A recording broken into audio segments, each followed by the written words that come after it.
नमस्ते बच्चों। और आज अपन पढ़ेंगे समावयवता आइसोमेरिज्म। ऑर्गेनिक केमिस्ट्री का इंपॉर्टेंट टॉपिक है आइसोमेरिज्म, समावयवता। देखो समावयवता का मतलब क्या है। समावयवता में देखो जो यौगिक है, कार्बनिक यौगिक, उनमें जो अणु सूत्र तो होता है समान, है ना। मॉलिक्यूलर फॉर्मूला तो क्या होता है, समान होता है, सेम। अणु सूत्र समान, लेकिन जो संरचनाएं होती हैं यौगिक की, वो क्या होती हैं, डिफरेंट होती हैं, अलग होती हैं, एक दूसरे के समावेदी कहलाते हैं। तथा इस गुण को अपन बोलते हैं समावयवता। और अपन जो बात कर रहे हैं वो कर रहे हैं संरचनात्मक समावयवता की। कौन सी समावयवता की बात कर रहे हैं? संरचनात्मक समावयवता, संरचनात्मक स्ट्रक्चरल आइसोमेरिज्म। ये समावयवता मुख्य रूप से 5 प्रकार की होती है, जिसमें एक श्रृंखला समावयवता, स्थिति समावयवता, क्रियात्मक समूह समावयवता, मध्यावयवता, चला व्यवता। श्रृंखला समावयवता को चेन आइसोमेरिज्म बोलते हैं, स्थिति समावयवता के लिए पोजीशन आइसोमेरिज्म, क्रियात्मक समूह समावयवता के लिए फंक्शनल आइसोमेरिज्म, मध्यावयवता मेटामेरिज्म, चला व्यवता के लिए टोटोमेरिज्म होती है। ठीक है, 5 प्रकार की है। इसमें सबसे पहले अपन बात करते हैं श्रृंखला समावयवता, श्रृंखला चेन आइसोमेरिज्म।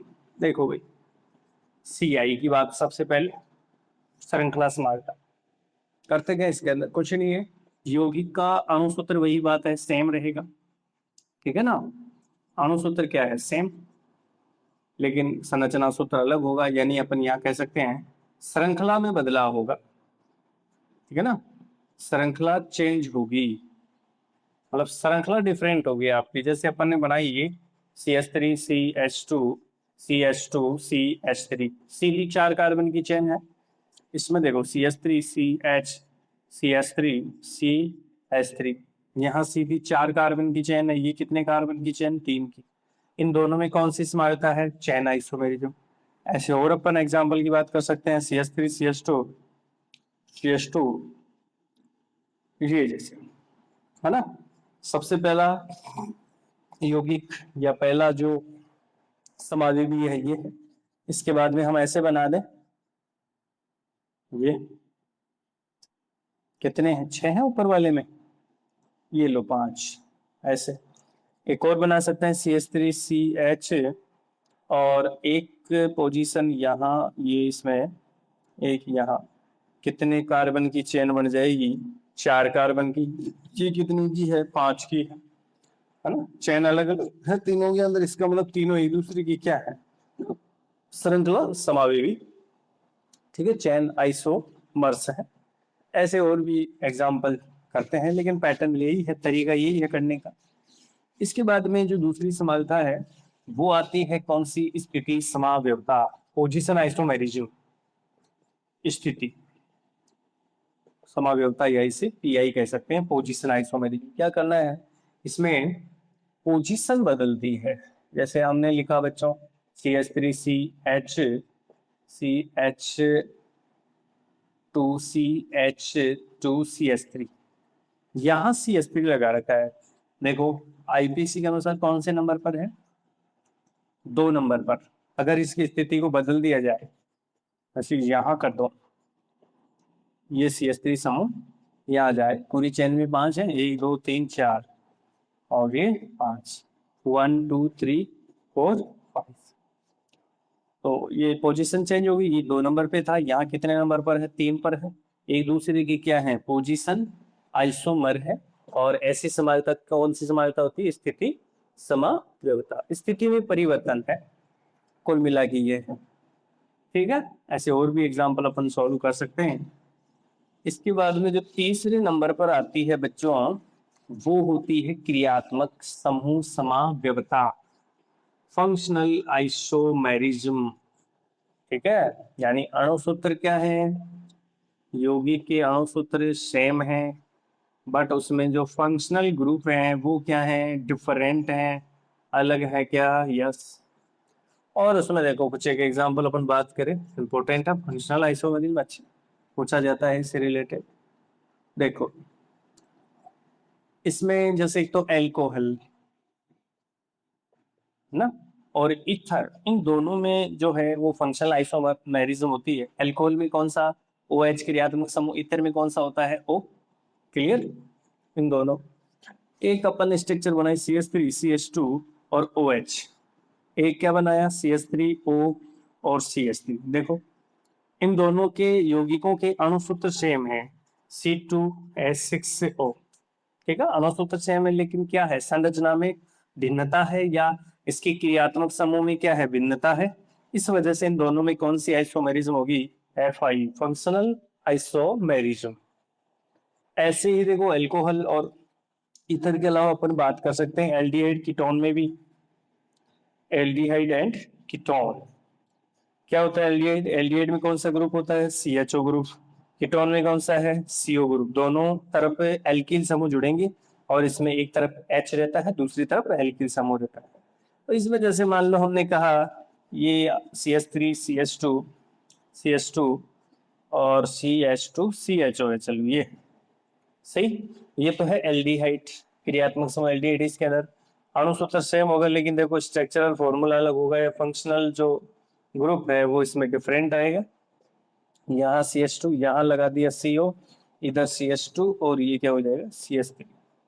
ठीक है, 5 कार्बन इसमें भी है, 5 कार्बन इसमें। दोनों के जो अणुसूत्र है, मॉलिक्यूलर फॉर्मूले हैं, वो दोनों के क्या होंगे, सेम होंगे, लेकिन डिफरेंट क्या चीज है, स्ट्रक्चर डिफरेंट है, या अपन कह सकते हैं फंक्शनल ग्रुप डिफरेंट है। यहाँ ये कीटोन है और ये कौन सा एल्डिहाइड है। ऐसे ही साइनाइड और आइसोसाइनाइड में भी अपन बात कर सकते हैं इसकी। ठीक है, ऐसे देखो और देखो जैसे अपने पास आया CH3 CH2 और Cl। ठीक है, इस ये साइनाइड है, जैसे इसको एथिल साइनाइड बोल सकते हैं अपन। और वैसे IPSC नेम अगर करोगे तो 1 2 3 प्रोपेन नाइट्राइल हो जाएगा। ऐसे ही इसका अगर साइन आइसो के हिसाब से बात करो CH3 CH2 और NC। ठीक है, देखो सेम है बिल्कुल, मोलिकुलर फॉर्मूला सेम मिलेगा आपको। कार्बन का नंबर 3 है, हाइड्रोजन का नंबर 5 है। यहाँ भी वही चीज है, यहाँ नाइट्रोजन का नंबर 1 है ना। कार्बन कितने, 3, हाइड्रोजन कितने, 5। कार्बन 3 है, हाइड्रोजन 5 और नाइट्रोजन कितनी, 1 है। ये स्थिति यहाँ भी मिलेगी, कार्बन कितने, 3, हाइड्रोजन कितने, वही 5 और नाइट्रोजन कितनी, 1। सेम मॉलिक्यूलर फॉर्मूला है बट डिफरेंट क्या है, फंक्शनल ग्रुप है ना, क्रियात्मक समूह डिफरेंट है। ये साइनाइड है ना, ये साइनाइड है और ये क्या है, आइसोसाइनाइड, क्रियात्मक समूह, फंक्शनल ग्रुप है ऐसे। ठीक है, इस प्रकार से ये आपकी होगी कौन सी समानता, क्रियात्मक समूह समाव्यवता। इसके बाद में अपन 4 नंबर पे बात करते हैं मध्याव्यवता। मध्याव्यवता, मध्याव्यवता, मेटामेरिज्म। देखो इसमें क्या है कि वही चीज है, अणुसूत्र सेम रहना है, अणुसूत्र आपका यौगिक का सेम। दूसरी चीज क्या डिफरेंट है ना, अणुसूत्र सेम रहेगा बट डिफरेंट क्या चीज रहेगी, डिफरेंट रहेगा बीच की जो पोजीशन है, यानी क्रियात्मक समूह की स्थिति बदलेगी या चेंज होगी, ये बात है मध्याव्यवता। लेकिन मध्य की स्थिति में ऐसा सब होगा, और इसमें अपन डबल बॉन्ड ट्रिपल बॉन्ड की भी बात यहाँ कर सकते हैं। ठीक है, और मुख्यतः देखो क्रियात्मक समूह के हिसाब से अगर बात करते हैं तो अपन सबसे पहले ईथर को देखते हैं। ईथर, ईथर की स्थिति ये है, दो द्विविलेंसी है ना, द्विसंयोजी है ये, बहुसंयोजी में आते हैं द्विसंयोजी। तो यहाँ क्या करें, देखो CH3 CH2 CH2 और O, और यहाँ लिख दिया CH3। एक तो ये है, दूसरा देखो CH3 CH2O CH2 CH3। ठीक है, तो देखो स्थितियों में बदलाव है कि नहीं है। देखो इसके इधर कितने, 3 कार्बन, इसके इधर कितने, 1 कार्बन, इसके इधर 2 कार्बन, इधर कितने, 2 कार्बन। तो दोनों की स्थितियों में क्या है, बदलाव है ना। मध्याव्यवता, मध्य में जो स्थिति बन रही है उसमें क्या है, बदलाव है। तो इसका मतलब इन दोनों में कौन सी समानता कहलाएगी, मध्याव्यवता। ऐसे ही जो है कीटोन में भी बात करी जा सकती है, देखो, ठीक है, ऐसी बात कीटोन में भी हो सकती है। कीटोन, कीटोन में भी जो है मध्य स्थिति में CO होता है, तभी वो आपका बनता है, और दोनों ओर जो है एल के समूह रहते हैं, ऐसे R और R डैश। R जो है वो इक्वल भी हो सकता है R R डैश से, और R डैश क्या हो सकते हैं आपके, डिफरेंट भी हो सकते हैं। अगर ये दोनों सेम होते हैं तो उस चीज को अपन बोलते हैं सममित, सिमेट्रिकल, और अगर अलग अलग है तो उसे कहते हैं अपन असममित, एसिमेट्रिकल, है ना। अगर सममित है तो उसे सिंपल भी कहा जाता है ना, सरल। और ये है मिक्स्ड, अगर आपका असममित है, अलग अलग है, डिफरेंट, तो उसे अपन मिक्स्ड बोल देते हैं, है ना। कीटोन है तो वो आपका सम्मित कीटोन हो जाएगा या सरल कीटोन हो जाएगा ऐसी स्थिति में। और अगर ये अलग अलग है तो वो असम्मित या फिर मिश्रित जो है कीटोन कहलाएगा। ऐसे ईथर में भी वही चीज है, एक सम्मित ईथर होता है, दूसरा क्या होता है, असम्मित ईथर। सम्मित में क्या हो जाएगा, सिंपल, सरल, जब दोनों ग्रुप आपके क्या हो, सेम हो। जैसे यहाँ अपन बात करें CH3 CH2, और यहाँ हमने लगा दिया ये CH2 CH3। देखो CO का क्रियात्मक समूह, इसके दोनों तरफ देखो, दोनों ग्रुप क्या है, सेम है, दोनों ग्रुप सेम है, तो ये क्या है, सिमेट्रिकल होगा या सममित जो है वो कीटोन होगा, या इसे सरल भी हम कह सकते हैं, सरल कीटोन। ऐसे अगर देखो CH3 और CO, CH2 CH2 CH3, अगर दोनों ग्रुप क्या है, डिफरेंट है, अलग अलग है, तो उसे अपन बोलते हैं असममित या फिर मिश्रित कहते हैं भाई। असममित कहो या मिश्रित कहो, ऐसे बात करी जा सकती है। और इसमें देखो दोनों में जो समावयवता का प्रकार है वो कौन सी समावयवता है, मध्यावयवता, ठीक है। मध्य की स्थिति देखो, दोनों तरफ दो दो कार्बन है, दो दो कार्बन, एक तरफ एक कार्बन है, दूसरी तरफ कितने, 3 कार्बन, तो इसका मतलब इसमें कौन सी समावयवता आ गई है, मध्यावयवता। ठीक, ऐसे हम कर सकते हैं इसको। और देखो आगे, ये आपकी हुई मध्यावयवता, इस टाइप से अपन सीख सकते हैं। इसके बाद में आता है आपका 5 नंबर, जो संरचनात्मक समावयवता में इसे बोलते हैं चलावयवता। चलावयवता, टॉटोमेरिज्म बोलते हैं, टॉटोमेरिज्म टी। और विशेष बात देखो इसमें क्या होती है, देखो यह लिखा हुआ है कि हाइड्रोजन और जो पाइयाबंद होता है उसकी गति के कारण संरचना में बदलाव आता है, परिवर्तन आता है। विशेष बात ये है, एक तो किसकी वजह से, हाइड्रोजन, और दूसरा पाई बॉन्ड, इनकी गति के कारण संरचना बदलती है।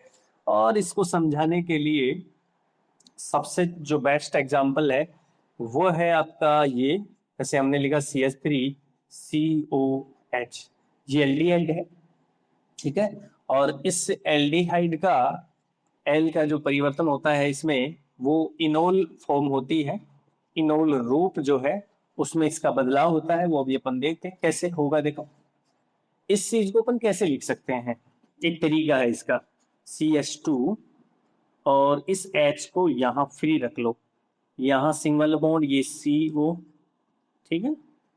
थोड़ी सी मैकेनिज्म है, इलेक्ट्रॉन की शिफ्टिंग है एक प्रकार से, है ना।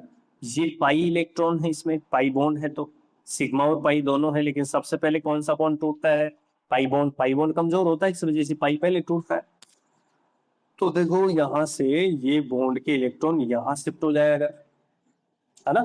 तो क्या स्थिति बन जाए, और अगर यहां से यहां इलेक्ट्रॉन आता है तो इस पर इलेक्ट्रॉन की डेंसिटी ज्यादा होगी, तो इसके चक्कर में यहां से अगर अपने काम करें, जो H है ये H यहाँ पे आ जाए H+ की फॉर्म में, और ये जो बॉन्ड के इलेक्ट्रॉन है, सिग्मा बॉन्ड के इलेक्ट्रॉन जो H से जुड़ा, जो मतलब H को जोड़ रखे है ना, ये बॉन्ड, बॉन्ड के इलेक्ट्रॉन, ये वाले कहाँ शिफ्ट हो जाए, यहाँ, ये पाई बॉन्ड बना ले, यानी एक जगह पाई बॉन्ड टूटेगा तो दूसरी जगह पाई बॉन्ड क्या होगा, बन जाएगा।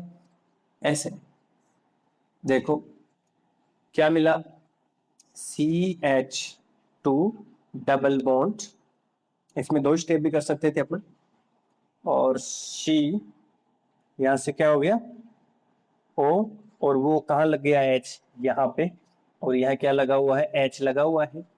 तो देखो इसमें एक विशेष बात क्या है एक तो डबल बॉन्ड बना है, तो डबल बॉन्ड बनता है तो किसकी आवाज आती है, इन की आवाज आती है ना, इन। और दूसरी चीज है इसके साथ एक और चीज अपने को मिली है, और वो मिला है क्या चीज, एल्कोहल समूह, OH है ना, OH ग्रुप है। और OH के लिए जो अनुलग्न होता है वो क्या होता है भाई, ऑल होता है। और एल्किन के लिए डबल बॉन्ड आता है तो क्या होता है, इन होता है।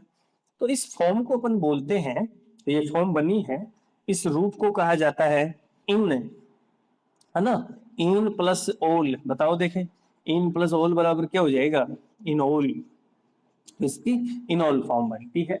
इस समाविता को कहा जाता है चला व्यवता, टोटोमेरिज्म। तो देखो इसमें अपन ने केवल 5 प्रकार की समाविताओं की बात करी है, और वो मुख्य रूप से संरचनात्मक समाविता की बात हुई है ना, आइसोमेरिज्म। कुल मिला के आइसोमेरिज्म का मतलब समझ में आना चाहिए कि अणुसूत्र तो क्या है, समान है, लेकिन वो जो संरचनाएं हैं वो क्या है, डिफरेंट है। संरचनात्मक समाविता में वही चीज है, अणुसूत्र क्या रहेगा, समान रहेगा, और उसकी जो संरचनाएं हैं वो डिफरेंट रहेंगी। इसमें अपन ने क्या देखा, श्रृंखला समाविता।